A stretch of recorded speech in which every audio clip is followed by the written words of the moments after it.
परिवाराच्या दृष्टिकोनातून ते कसे होते हे थोडक्यात सांगण्याचा मी इथं प्रयत्न करतो। अजित काकांचा जन्म हा अहिल्यानगर जिल्ह्यामध्ये राहुरी तालुक्यामध्ये प्रवरा देवळाली मधला। सुट्टीच्या वेळेस मामाकडे जायचे। त्यांना लहानपणी गोट्या खेळायला आवडायचे, पण त्यांचा एक स्वभाव होता, कुठलाही खेळ खेळत असताना जर एखाद्या वेळेस ते हरले, नाहीतर आपण हरतोय असं दिसायला लागले, तर काही झालं तरी आपण जिंकायचं। कधी कधी तर असं काही व्हायचं की अख्ख्या कुटुंबाला त्याला तिथं थांबावं लागायचं, कारण का दादांची अशी परिस्थिती असायची की गोट्या माझ्या ज्या काय तिथं मी हरलोय खेळामध्ये, त्या परत एकदा मी जिंकणारच, तरच बारामतीला तिथं जायचं। आणि चुकून जर तिथे एखादं भांडण कोणाबरोबर झालं तर दादा चिडायचे आणि मग बाकीचे त्यांना कुठेतरी सांभाळून घेण्याचा प्रयत्न करायचे। पण कधी कधी ते असंही म्हणून जायचं, असं मी ऐकलं माझ्या वडिलांकडनं, की जर मला कुणी मारलं तर मी अजिबात शांत बसणार नाही, त्याचा तोडीसतोड उत्तर त्यावेळेस लहान असताना ते त्या ठिकाणी द्यायचे। त्याच्याच बरोबर बारामतीला शाळेला जेव्हा ते जायचे तेव्हा नीरा कनाल हा मधून वाहत असायचा। नीरा कनालमध्ये जर पाणी असेल तर त्यांना थोडंसं लांबून जावं लागत होतं। बघा ना, योगायोग, लहानपणी जेव्हा त्यांना लांबून जावं लागत होतं तेव्हा ते सारखे चिडायचे की पाणी कोण सोडतंय, पाणी सोडलं तर मला लांबून जावं लागतंय। पण नंतर 15 वर्ष नीरा कनाल ज्या मंत्रालयाचा भाग आहे त्या मंत्रालयाचं मंत्रिपद हे दादांनी त्या ठिकाणी खूप सक्षमपणे बघितलं, आपण सगळ्यांनी बघितलं। माझ्या वडिलांचे आणि त्यांचे फार चांगले संबंध होते। दोघं एकत्र बऱ्याच वेळा तिथं थांबायचे, राहायचे। त्या दोघांना कृषी क्षेत्र खूप आवडायचं। एकदा त्यांना चांगली जर्सी गाई घ्यायची होती। दोघांनी ठरवलं, चला बँगलोरला आपण जाऊ। दोघं गेले बँगलोरला, पैसे थोडे घरून घेतले होते। तिथं गेल्यानंतर तिथं गाया सगळ्या तिथं निवडल्या। आता कसं जायचं, तर बजाजचा एक मोठा टेम्पो असायचा, जो काही ट्रॅक्टर नाही तर गाड्या घेऊन यायचा, त्याच्यामध्ये तो बुक केला, त्याच्यामध्ये गाई ठेवल्या। बँगलोर पासून ते बारामतीपर्यंत मग शेण साफ करणं असेल, दूध काढणं असेल, पाणी देणं असेल, दूध काढलेलं विकणं असेल, या सगळ्या गोष्टी अजितदादांनी आणि माझ्या वडिलांनी तिथं केल्या। आणि हे करत असताना कधी बोलून दाखवलं नाही। सहसा सगळ्यांची सवय असते की आमचं लहानपण कसं होतं, किती अडचणीचं होतं, हे सातत्याने अनेक लोक तिथं बोलून दाखवतात, पण दादांनी कधी ते तिथं बोलून दाखवलेलं नाही। त्याच्याच बरोबर असेही काही अनुभव मी ऐकलेले की जेव्हा लहानपणी ते श्रीनिवास काका असतील असं चालत मातीच्या रस्त्याने जायचे, आणि जात असताना जेव्हा रस्त्यावर एखादा दगड असेल, काटा असेल, तर काही असेल तर ते साईडला सारून ठेवायचे, की त्यांचं म्हणणं असायचं की ठीक आहे, आपण आता चालतोय, आपल्याला दगड दिसतो तर तो बाजूला करूया, म्हणजे मागून येणारी एखादी गाडी असेल, बैलगाडी असेल, त्याला कुठं त्या ठिकाणी त्रास होऊ नये। म्हणजे दुसऱ्याची काळजी कशी घ्यायची ही लहानपणीपासून दादांनी त्या ठिकाणी जपून ठेवलं होतं। त्याच्याच बरोबर शेतामध्ये जात असताना गाजर गवत असेल, नाही तर अजून कुठलं काय असेल तर ते उपटायचं आणि बांधावर काढून ठेवायचं। आणि लहानपणी कोल्हापुरात शहाजी महाराजांच्या शाळेमध्ये, राजश्री शाहू महाराजांच्या शाळेमध्ये त्या ठिकाणी गेल्यानंतर पुरोगामी विचाराचा पगडा त्यांच्या मनावर, ध्यानावर आणि विचारांवर त्या ठिकाणी बसला। अध्यक्ष महोदय, फार लहान, म्हणजे कदाचित ते 18 ते 20 वर्षाचे असतील तेव्हा वडिलांचा अकाली निधन त्या ठिकाणी झालं, आणि ते झाल्यानंतर शेतीची पूर्णपणे जबाबदारी काकांवर तिथं आली। आणि त्याच्यामध्ये कष्ट कसे करायचे, शेतीत नवीन प्रयोग कसे करायचे, हे कुठं ना कुठंतरी सातत्याने ते तिथं समजून घेत होते। त्याच्याचबरोबर अजितदादांच्या वडिलांचं निधन झाल्यानंतर, अनंतराव आजोबा हे वारल्यानंतर पवार साहेबांनी दादांची फार मनापासून काळजी घेतली। स्वतःच्या पोटच्या पोरासारखं त्यांना त्या ठिकाणी वाढवलं, आणि दादांनी सुद्धा पवार साहेबांचा आदर हा शेवटपर्यंत त्या ठिकाणी ठेवला। त्याच्याचबरोबर जसे जसे अजितदादा स्वतःला सिद्ध करत गेले तसे तसे पवार साहेबांनी अधिकची जबाबदारी ही दादांवर त्या ठिकाणी टाकली। शेतीमध्ये बोलत असताना शेतीमध्ये नवीन टेक्नॉलॉजी आपल्याला कशी आणता येईल यासाठी अजितदादा नेहमी तिथं प्रयत्न करत। एक तर अनुभव असा आहे की त्या काळामध्ये त्यांनी टोमॅटोची शेती केली होती, आणि ती शेती केल्यानंतर खूप चांगल्या पद्धतीचं उत्पादन आलं, आणि त्यावेळेस 80,000 रुपये एवढे विक्रमी भाव त्यांना तिथं मिळाला होता आणि त्या बाबतीत पवार साहेबांनी आणि आसपासच्या शेतकऱ्यांनी सुद्धा त्यांचं अभिनंदन तिथं त्या ठिकाणी केलं होतं. अध्यक्ष महोदय, ह्या सगळे अनुभव का सांगतोय? कारण का जेवढं बोलू तेवढं तिथं कमी आहे. शेतकऱ्यांबद्दल अजितदादांना नेहमी आदर असायचा. शेतकऱ्याचा जी एक क्वालिटी असते की काही झालं तरी हार नाही मानायची, हीच क्वालिटी ही अजितदादांमध्ये अध्यक्ष महोदय त्या ठिकाणी होती. अध्यक्ष महोदय, राजकारणामध्ये आल्यानंतर त्यांनी खूप मोठ्या प्रमाणात कामं केलेली आपल्या सगळ्यांना तिथं माहिती आहे. पण राजकारणात येत असताना त्यांचं वय किती होतं? तर फक्त 23 वर्षाचं होतं. 1982 मध्ये त्यांनी श्री छत्रपती सहकारी साखर कारखान्या निवडणुकीमध्ये तिथं डायरेक्टर झाले. तिथून त्यांची तिथं सुरुवात झाली. त्याच्यानंतर जिल्हा सहकारी बँक, शिक्षण संस्था, दूध संस्था, क्रीडा संस्था, खासदार, आमदार, मंत्री, कॅबिनेट मंत्री, विरोधी पक्ष नेते, अशा पद्धतीने विविध पदं भूषवली. पण त्या पदं भूषवत असताना खूप मनापासून त्या पदासाठी न्याय देण्याचा प्रामाणिकपणे त्यांनी त्या ठिकाणी प्रयत्न केला. कुठेही असं केलं नाही की मला हे पद मिळालं, त्या पदाचा वापर फक्त मला झाला पाहिजे. सकाळपासून संध्याकाळपर्यंत लोकांच्या हितासाठी त्यांनी त्या ठिकाणी काम केलं. आणि हे काम करत असताना त्या विभागाचे जे कुठले अधिकारी असतील त्या अधिकाऱ्यांना सुद्धा विश्वासात घेतलं. एखादा चांगला अधिकारी एखादी चांगली गोष्ट सांगत असेल आणि आपण मंत्री आहोत म्हणून त्याचा आवाज बंद करायचा नाही तर त्याला कमी लेखायचं, हे कधी दादांनी तिथं केलेलं नाही. आणि त्यामुळेच अधिकाऱ्यांमध्ये सुद्धा दादांबद्दल फार चांगली भावना ही शेवटपर्यंत त्या ठिकाणी राहिली. अध्यक्ष महोदय, दादांकडे जर आपण पदं बघितली तर अनेक मोठी मोठी पदं आहेत. त्या पदामध्ये म्हणजे फारच, पण बऱ्याच लोकांनी त्या विषयावर बोलल्यामुळे मी काही जास्त त्याच्यात बोलत नाही. फक्त एकच सांगतो, अजितदादांबद्दल बोलत असताना बऱ्याच लोकांना काही गैरसमज सुद्धा होते. दादांचा स्वभाव खूप कडक आहे असं लोक म्हणायचे. पण मगाशी जसं उदाहरण दिलं, दादा एका फणसासारखे होते, बाहेरून एकदम कडक पण आतून एकदम गोड, तसा त्यांचा तिथं स्वभाव असायचा. पण काही स्वार्थी व्यक्तिगत विषय घेऊन, बेकायदेशीर विषय घेऊन येणाऱ्या लोकांबद्दल मात्र ते चीड करायचे. पण एखादा सामान्य व्यक्ती त्यांच्याकडे आला तर लगेचच्या लगेच तिथं काम आपल्याला कसं करून घेता येईल याचं प्राधान्य ते नेहमी त्या ठिकाणी देत असायचं. त्याच्याच बरोबर असे काही जण म्हणायचे की त्यांना राजकारण सोडून दुसऱ्या कशातच रस नाही. पण एखादे चांगले चित्र असेल, चांगली कलाकृती असेल तर नक्कीच त्याला त्या ठिकाणी ते वेळ द्यायचे.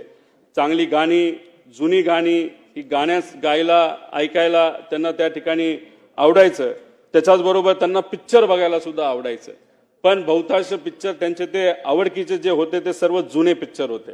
खरं तर मी मध्ये त्यांना विनंती केली होती की KGF पिक्चर हे तुम्ही बघा, रॉकी भाय. कारण की एका प्रचारामध्ये मी कुठेतरी बोलून गेलो, आजचे रॉकी भाई कोण आहेत राजकारणात, ते तर दादा आहेत. तर दादा म्हणले, हा कसला पिक्चर तू काढला? म्हणलं, दादा जेव्हा प्रचार होईल, आपण पिंपरी चिंचवडमध्ये सत्तेत येऊ, त्यानंतर आपण दोघं एकत्रित बसून तो पिक्चर बघू. पण ते स्वप्न माझं जे कुठलं छोटं असेल ते त्या ठिकाणी काही पूर्ण होऊ शकत नाही. अध्यक्ष महोदय, खरं तर अजितदादांची दुसरी बाजू, जेव्हा केव्हा एखादा कार्यकर्ता अडचणीत येतो तेव्हा ते मनापासून त्या कार्यकर्त्याला मदत करत असेल. आपण एखाद्या पदावर असलो काय नसलो काय, लोक जेव्हा अडचणीत असायची त्या लोकांना सुद्धा तिथं मदत ते सातत्याने त्या ठिकाणी करत होते. 2005 साली मांढरादेवी दुर्घटनेतील चेंगराचेंगरीत सुमारे 300 जणांचा मृत्यू झाला. अजितदादा लगेचच्या लगेच तिथं गेले.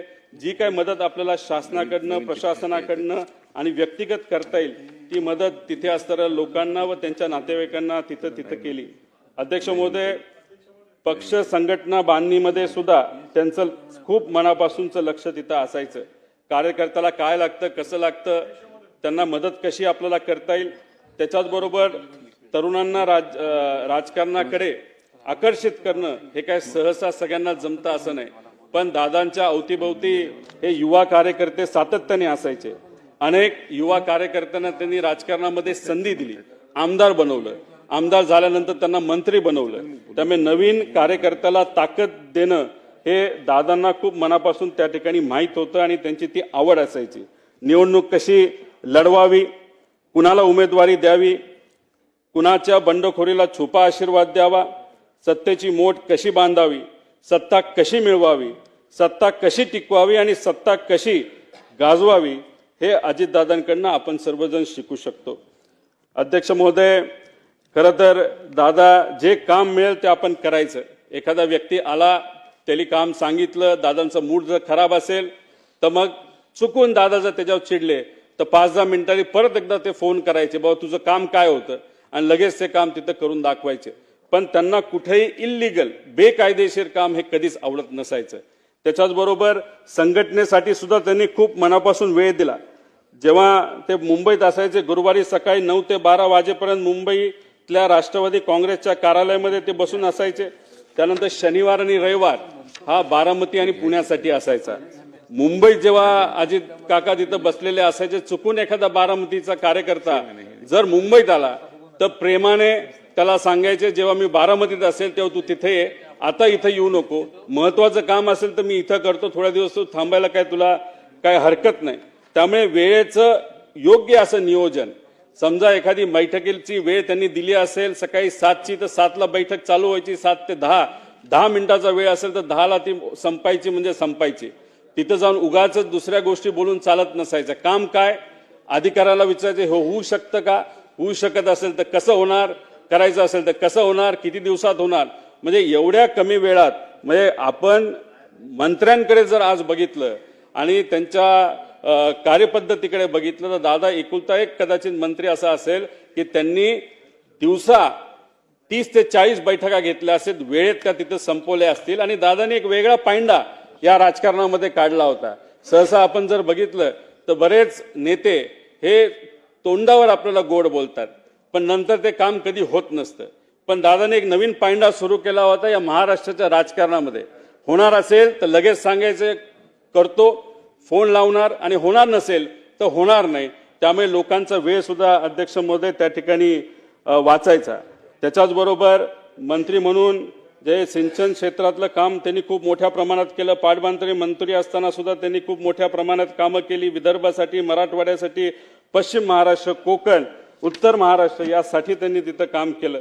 पाणी पुरवठा मंत्री असताना सुद्धा त्यांनी खूप मोठ्या प्रमाणात कामं केली. अर्थमंत्री म्हणून तर एकदम शिस्तीचे मंत्री आणि अर्थमंत्री म्हणून त्यांची तिथं ओळख आहे. 11 वेळा त्यांनी बजेट तिथं सादर केलं आणि ते करत असताना काटकसरीने आपल्याला राज्याची तिजोरी ही कशा पद्धतीने त्या ठिकाणी त्याचं नियोजन करता येईल हे दादांनी आपल्या सर्वांना दाखवून दिलं. कोरोना काळामध्ये आर्थिक अडचण असताना सुद्धा योग्य असं नियोजन करून या महाराष्ट्राचं जे आर्थिक घडी आहे ती त्या ठिकाणी बसवलेली आपण सर्वांनी तिथं बघितली. जिल्हा नियोजन समितीला भरघोस निधी दिला. आमदार निधीमध्ये मोठ्या प्रमाणात वाढ केली आणि ह्या सर्व गोष्टींमुळे या महाराष्ट्राच्या विकासासाठी खूप मोठ्या प्रमाणात मदत त्या ठिकाणी झाली. त्याच्याचबरोबर ऊर्जा मंत्री असताना सुद्धा त्यांनी अशी कधी परिस्थिती आणली नाही की आपल्याला ट्रान्सफॉर्मर पाहिजे, आपल्याला त्या ठिकाणी डीपी पाहिजे आणि डीपी तो MSEB कडे नाहीये. तिथं एवढं पैशाचं नियोजन चांगल्या पद्धतीने केल्यामुळे कोणालाही कुठल्याही शेतकऱ्याला त्या ठिकाणी अडचण झाली नाही. त्याच्याचबरोबर महावितरण, महापरेशन आणि महाजेनको या तिन्ही कंपन्या आर्थिक दृष्टिकोनातून सबलीकरणाकडे दादांनी त्या ठिकाणी नेला. क्रीडा क्षेत्रात तर त्यांचं काम मोठंच आहे. पण मला फक्त एक गोष्ट या ठिकाणी सांगायची की दादांबरोबर असताना जेव्हा दादांवर बिनाबुडाचे त्या ठिकाणी काही गोष्टी बोलल्या जायचे तेव्हा दादांना खूप मोठ्या प्रमाणात वाईट वाटायचं. जनतेच्या विकासाचं राजकारण करत असताना दादांवर नको नको ते आरोप झाले. ज्या दादांनी आयुष्यभर स्वच्छतेचा अग्र धरला त्यांच्या अंगावर आरोपाचे डाग उडवले गेले. त्यावेळी दादा किती अस्वस्थ व्हायचे हे आम्हा सगळ्यांना त्या ठिकाणी माहिती. विशेष म्हणजे यातील एकही आरोप या मंडळींना सिद्ध करता आला नाही. उलट ज्यांनी त्यांच्यावर आरोप केले त्यांनीच नंतरच्या काळामध्ये त्यांची प्रशंसा केलेली आपण सर्वांनी बघितली. मी खरं तर विनंती करतो की आज दादा आपल्यामध्ये नाहीयेत. जे आरोप झाले ते कधी सिद्ध झाले नाही, ते आरोपच होते, नाही तर राजकीय कदाचित भाषणं असू शकतात. आणि मग अशा पद्धतीने जर आरोप त्यावेळेस केले असतील तर आज दादा जर आपल्यात नसतील तर ते आरोप आणि ते डाग आज जर आपल्याला पुसता आले तर त्यासाठी प्रयत्न झाले पाहिजे. त्याच्याचबरोबर देवेंद्र फडणवीस साहेब हे दादांचे जिवलग मित्र म्हणून ओळखले जातात. त्यांना मी विनंती करतो की हे जे खोटे सगळे आरोप आहेत एका गठोड्यात तिथं भरून या समुद्रामध्ये जर टाकून दिले तर मग मला असं वाटतं की त्यांना ती आदरांजली, खऱ्या अर्थाने आदरांजली असं आपल्याला कुठेतरी म्हणावं लागेल. अध्यक्ष महोदय, बाकी संस्थेमध्ये पण त्यांचं कार्य खूप मोठं होतं. काकांनी पीडीसीसी बँक असो, विद्या प्रतिष्ठान असो, VSI, TDA अशा इतर संस्थांमध्ये सुद्धा खूप चांगल्या पद्धतीने काम केलं. पीडीसीसी बँकेचं नाव हे अख्ख्या भारतामध्ये फार आदराने कोऑपरेटिव्ह सेक्टरमध्ये तिथं घेतलं जातं. अजितदादा आणि बारामतीचं नातं फारच वेगळं आहे. दादा बारामतीवर खूप मनापासून प्रेम करायचे आणि बारामतीकर दादांवर खूप मनापासून प्रेम करायचे. तिथं गेल्यानंतर कुठलाही विषय असेल तर दादा लगेचच्या लगेच तिथं लोकांचा सोडवायचे. झाडाकडे जेवढं लक्ष असायचं तेव्हा झाडाच्या फांद्यांकडे सुद्धा लक्ष असायचं. एखाद्या गावामध्ये काय कुठली अडचण आहे, कोणाची अडचण आहे, कशा पद्धतीने आपल्याला काम करता येईल, ॲडमिशनचा विषय आहे का, MIDCचा विषय आहे का, नोकरीचा विषय आहे का, लाईटचा विषय आहे का, एवढा मोठा नेता असताना, या राज्याचा उपमुख्यमंत्री असताना सुद्धा एखाद्या व्यक्तीला, बारामतीच्या एखाद्या व्यक्तीला एखादा विषय सांगितला, एखादी अडचण सांगितली तरी लगेचच्या लगेच ती आपल्याला कशी सोडून देता येईल याचा प्रयत्न हा अजितदादाने तिथं केला. बारामती पॅटर्न काय असतं हे पवार साहेबांच्या विजनली अजितदादांनी त्या ठिकाणी सगळ्यांना दाखवून दिलं. अहो, विरोधक सुद्धा बोलत असताना भाषणात सांगतात की आम्ही या भागामध्ये बारामती करून दाखवतो. असा एक पॅटर्न हा अजितदादांनी अख्ख्या महाराष्ट्राला सोडा अख्ख्या देशाला तिथं त्या ठिकाणी करून दाखवला. तसंच काहीतरी पिंपरी चिंचवडमध्ये सुद्धा विकासाच्या माध्यमातून तिथं चांगल्या गोष्टी केलेल्या आपण सर्वांनी तिथं बघितल्या. अध्यक्ष महोदय, किती कमिटेड होते दादा काका हे मी तुम्हाला एका उदाहरणाच्या माध्यमातून तुम्हाला सांगतो. पुणे जिल्हाधिकारी कार्यालयाचं उद्घाटन 2014 मध्ये झालं. ही बिल्डिंग कुणी मान्य केली होती तर दादांनी त्याची मान्यता दिली होती. डिझाईन त्यांनी बघितलं होतं. तिथं कॉन्ट्रॅक्टर जो काही कॉम्पिटिटिव्ह बिडिंगच्या माध्यमातून आला होता, त्यानंतर आर्किटेक्ट पासून सगळ्या गोष्टी दादांनी बघितल्या होत्या. फक्त 2014ला सत्ता बदलली आणि त्या बिल्डिंगच्या उद्घाटनासाठी दादांना बोलवलं गेलं नाही. पण तरी सुद्धा बिल्डिंगचं उद्घाटन होणार आहे, CM आणि इतर नेत्यांच्या माध्यमातून होणार आहे. दादा आदल्या दिवशी रात्री गेले, अधिकाऱ्यांना बोलवलं, आर्किटेक्टला बोलवलं, कॉन्ट्रॅक्टरला बोलवलं. कुठं काय चुकीचं आहे का, कुठं काय साफसफाई राहिली का, ह्या सगळ्या गोष्टी त्यांनी बघितल्या. एवढी कमिटमेंट ही अजित काकांची, अजितदादांची तिथं आपण सर्वांनी या महाराष्ट्राच्या राजकारणामध्ये तिथं बघितली. अध्यक्ष महोदय, 2 मिनिटं फक्त राहिले. मी आणि अजितदादा मी फार आमचं जवळचं नातं होतं. माझ्या जीवनामध्ये मला जिल्हा परिषदेचं म्हणजे राजकारणातलं पहिलं तिकीट जर कुणी दिलं असेल तर ते अजित काकांनी दिलं. आमदारकीचं तिकीट जर कुणी दिलं असेल तर ते माझ्या काकांनी तिथं मला दिलं. आमच्या परिवारामध्ये आमचे जे काका असतात ते पुतण्याचं लग्न तिथे ठरवतात. पवार साहेबांनी काकांचं ठरवलं आणि माझ्या काकांनी माझं तिथं ठरवलं आणि ती गोष्ट कधी मी आयुष्यात विसरणार नाही. माझे होणारे सासरे त्यांना भेटायला गेले होते आणि त्यांनी विचारलं होतं माझी मुलगी रोहितला मी देणार आहे, त्याबद्दल तुमचं काय मत आहे. 1 सेकंड सुद्धा त्यांनी तिथं लावला नाही. म्हणाले की होतकरू मुलगा आहे, कष्टाळू मुलगा आहे, विजन घेऊन चालतो, लगेचच्या लगेच तिथं लग्न करून टाक. आणि स्वतः आजारी असताना सुद्धा काका तिथं लग्नाला आले होते आणि तिथं आदरातिथ्य जर तुम्ही बघितलं तर त्यांच्याच मुलाचं लग्न आहे अशा पद्धतीने त्या दिवशी ते तिथं वावरत होते आणि त्या पद्धतीने त्यांनी तो आशीर्वाद तिथं मला दिला. अहो, जेव्हा पक्ष वेगळा झाला तेव्हा काही प्रमाणात दादांकडनं साहेबांबद्दल काही गोष्टी बोलल्या गेल्या असतील, आम्ही तिथं बोललो गेलो असेल. पण काही दिवसांपूर्वी जेव्हा काका आणि आम्ही सर्वजण बारामती हॉस्टेलला भेटलो होतो, आम्ही तिथं सातत्याने चर्चा करत होतो. गेल्या काही महिन्यांमध्ये दादांबरोबर फार जवळून काम करण्याची तिथं संधी मला मिळाली. एक विकास लवांडे नावाचा कार्यकर्ता आहे. अजितदादांवर अतिशय झाल पद्धतीने त्यांनी टीका केली होती जेव्हा पवार साहेबांना सोडलं होतं. तेव्हा ते विकास लवांडेंना काही 1.5 महिन्यापूर्वी दादांना भेटवलं. दादा हे विकास लवांडे. तेव्हा दादांनी सांगितलं मीच त्याला पक्षामध्ये आणलंय. अहो दादा, तुमच्या विरोधात त्यांनी खूप काय बोलले म्हणतो, तुम्हाला भेटायला घाबरतोय.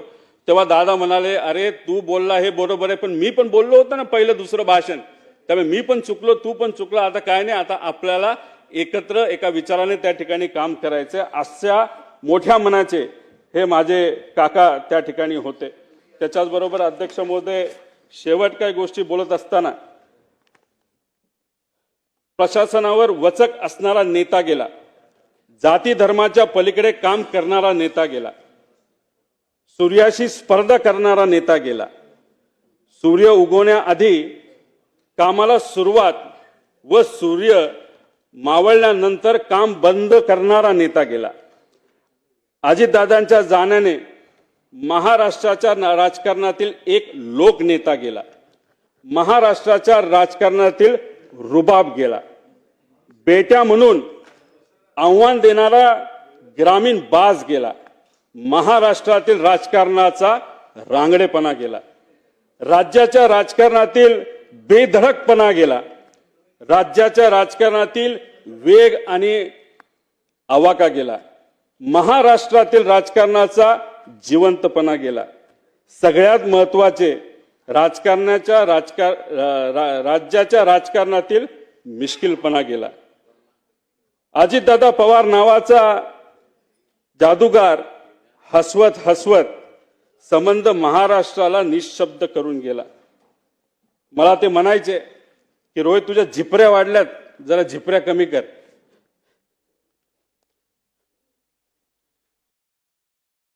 त्या दिवशी एक आदरांजली म्हणून तिथं मी माझे केस कापले. ते मला म्हणायचे तू जरा शारीरिक वजन वाढले, तू जरा शारीरिक वजन कमी कर पण राजकीय वजन वाढव. मी नुसतं म्हणायचो हो करतो, पण मी त्यांना शब्द देतो की माझी हेअरस्टाईल मी अशीच ठेवेल, शारीरिक वजन कमी करेल, राजकीय वाढवेल. पण एक गोष्ट मात्र खरी, ते मला म्हणायचे वरचं बटन वरपर्यंत लावत जा, पण काकांना एक सांगायचे 40-50 वर्षानंतर मी जेव्हा तुम्हाला भेटेल तोपर्यंत मी बटन असंच उघडे ठेवणार. त्यावेळेस मात्र तुम्हाला भेटल्यानंतर हे बटन मी त्या ठिकाणी लावेल, कारण शेवटी हे बटन असं ठेवल्यानंतर तुमची आठवण त्या ठिकाणी मला नक्कीच त्या ठिकाणी येईल. पण एक गोष्ट अजून आहे, 40-50 वर्षांनी जेव्हा अजित काकांची माझी भेट होईल तेव्हा हा माझा लढा जो मी आता त्या ठिकाणी लढत आहे आणि अख्खा महाराष्ट्र त्या ठिकाणी लढत आहे, तेव्हा अजित काकांसमोर ताट मानेले मी तिथं उभा राहील. आणि नक्कीच माझे काका माझ्या पाठीवर हात ठेवून म्हणतील लढलास बरं का. आणि या गोष्टी ऐकण्यासाठीच हा जो छोटासा लढा पण महत्वाचा लढा त्या ठिकाणी मी व सर्वांनी तिथं हातात घेतलाय तो पूर्ण केल्याशिवाय राहणार नाही. आणि दादांच्या अपघातात जो कोणी जबाबदार असेल, जो कोणी दोषी असेल त्याला तुरुंगात टाकल्याशिवाय आणि शिक्षा दिल्याशिवाय आम्ही तर त्या ठिकाणी शांत बसणार नाही. तो कितीही मोठा असला आणि कुणी काय असलं तरी आम्ही घाबरणार नाही. त्याच्याच बरोबर मला काकींना या ठिकाणी सांगायचं, काकी तुमच्या राजकीय पुढच्या प्रवासामध्ये या छोट्या कार्यकर्त्यांचं तुमच्या या पुतण्याचं जिथं कुठं तुम्हाला मदत लागेल ती मदत करण्यासाठी मी सदैव त्या ठिकाणी तयार असेल. एवढंच या ठिकाणी सांगतो, जेवढं बोलेल तेवढं कमी आहे. पण आमच्या या काकांच्या विचारावर, काकांच्या स्टाईलनी मी नक्कीच येणाऱ्या काळामध्ये लोकांच्या हितासाठी, महाराष्ट्राच्या हितासाठी त्या ठिकाणी काम करत राहील.